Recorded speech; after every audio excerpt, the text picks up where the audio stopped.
My name is Ryan and I'm in recovery. Yeah, this is now part 3 of the work in cocaine. Sorry, I didn't realise it would go on for so long. But yeah, I stayed in that job as kind of head of music, overseeing the 9 venues and the 25 staff for right up until COVID. Just before COVID, things were definitely kind of ramping up in terms of my using. I was more and more so kind of going to work with no sleep and kind of just about functioning. The job itself is kind of interesting. Now that I was kind of head of the department, I could almost kind of like not work as hard and hide it. Like, you know, when you're kind of doing the bookings for like booking the DJs or you're promoting the show, your work is visible because, you know, if you don't book the DJ, there's no show. If you don't promote the show, there's not enough ticket sales, so you can't really hide in that regard. But my kind of role now as kind of the head of the team was to more just oversee. Like, I would sign off programming ideas, I would sign off artwork, I'd sign off marketing campaigns. I wouldn't actually be doing them myself. I'd just kind of be overseeing everything and kind of keeping the wheels oiled. And I don't know if that necessarily suits me, that kind of job. I feel like I need that kind of creative input directly from myself to kind of give me that feeling of purpose. And yeah, during this period I was just not really enjoying my job. I was using a lot at home. I had a flatmate, but I'd often just kind of come home and go into my bedroom and just use all night and then go to work. It's pretty bleak. COVID then came and all the venues closed. There was obviously lockdown. I got put on furlough. Not long after that, I had to make all of the staff redundant. Me and one other guy had to do all of the redundancies over Zoom calls, which was brutal. You know, a lot of these people I'd worked with for many years and I considered friends, so to have to do that was really challenging mentally. At the time, I was actually engaged to my ex and we were planning our wedding, and we were also kind of saving for the future to like buy a house and stuff like that. And I remember asking my boss, is there any chance that I'm going to be made redundant? You know, because that's going to really put me in a difficult situation. And the words he said to me, I can still remember now. He said, if the ship goes down, we'll be the last 2 on it. That was a lie. A week later, or really soon after that, a couple of weeks later, he made me redundant over a phone call when I was on my way to work. That kind of sent me into a bit of a tailspin for a while. I felt really resentful towards the music industry. There was a lot of chat on the TV, like Boris Johnson was coming out and saying, if you work in your creative industries, you need to learn a new trade. And I was suddenly like, you know, all of my years of work have been wasted, and now I'm sitting here unemployed. And yeah, that was when my using really took a turn and became dark. And that was when it was more like locked doors, closed blinds, total isolation. And that actually became the norm for how I used, to the point where actually I started to use less and less socially, because it kind of got to the point where if I'd take a line socially, my head would kind of go into that dark place that it would go to when I was by myself. So I would struggle to be able to do it out and about with like friends.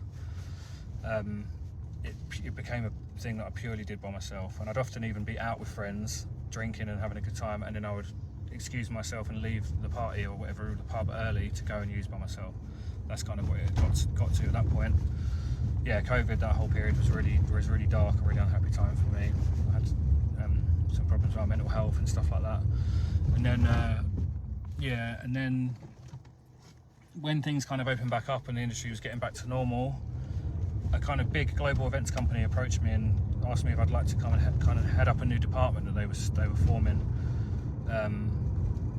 I took the job, and I kind of saw it as a chance. In my mind, I was like, this is going to be what kind of gets me out of this hole and gets me remotivated. I was like, my using is so bad because I'm just not motivated. I don't have a purpose, and as soon as I have that purpose again, I'll stop using, or at least my using will go back to being recreational and controllable.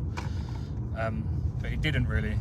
The job was a great job. I was there for nearly 2 years, and I did some good work, but more so than even previous jobs, I was really struggling to keep control of my using. It was a hybrid work from home, work in the office job, so it was only 2 days a week I needed to be in the office, which meant I could basically use by myself way more and it not be as noticeable. And that was really problematic for me.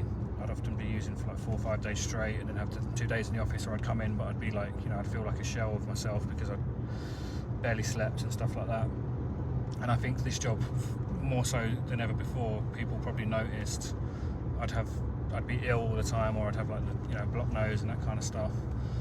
and maybe my performance was a bit more erratic. I'd sometimes be late for meetings, or I'd miss video call meetings and stuff like that. And I remember my boss, who's kind of a friend of mine as well, because we'd been working on various music projects over the years, he would often kind of ask me if everything was okay. I think he could kind of see, because he knew the levels I could work to, and as much as I was still doing enough to get by, I was definitely not performing like I had done in previous jobs, and he definitely noticed. And I mean, I've since told him everything, and it kind of, I guess, makes more sense to him now, because he was worried if I had like mental health problems, or he even thought at one point I had another job, because he was like, I don't understand, your output isn't kind of matching the amount of hours you're working. Is there something else you're doing on the side, like when you're not in the office, that kind of stuff.